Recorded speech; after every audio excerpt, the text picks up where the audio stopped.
In the 16th century, 5 gates gave access to the town. Only one still survives, just behind you, the Sabran Gate. The others have left little more than their names in the records.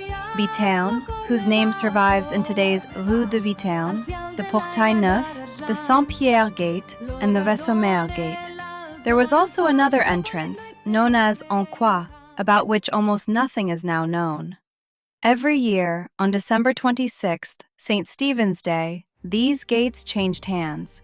The ritual appears several times in the notarial records, always in much the same form. The outgoing syndics handed the lord the 4 keys to the town gates. The lord then gave them back, one by one and by name, to the newly appointed syndics, who had just taken their oath of office. And then there was the unusual privilege of the Giraud family. Antoine Giraud, a nobleman, owned a house built against the town wall.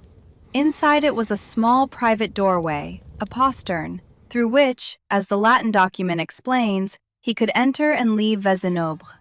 Every year, Giraud handed its key to the lord, and every year, after swearing allegiance, he received it back. The privilege passed from one generation to the next. In 1525, Pierre Giraud performed exactly the same ceremony.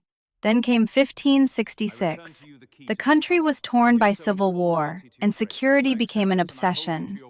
Listen to what the consuls decided.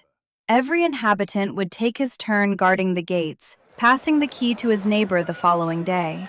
The guards could not open the gates at night without the consul's knowledge. No man was allowed to entrust his watch to a woman or a child, under penalty of 10 sous.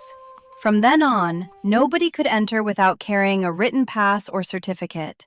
And where 2 households lived beneath the same roof, each household had to perform its own day of guard duty. One sentence is particularly revealing. The lord's mark would remain in the hands of Master de Fagot, who would receive 1 denier from each inhabitant of the town, and 3 deniers from every outsider. Master de Fagot was the notary, Odilon's successor. He no longer simply recorded decisions made by others. He now held the seal that authorized people to pass through the gates, and collected the fee, 1 denier for locals, 3 for outsiders. The outsider paid 3 times as much. The purpose was clear: to control movement in and out of Vezinobre, protect those living within the walls, and prevent enemies from entering the town.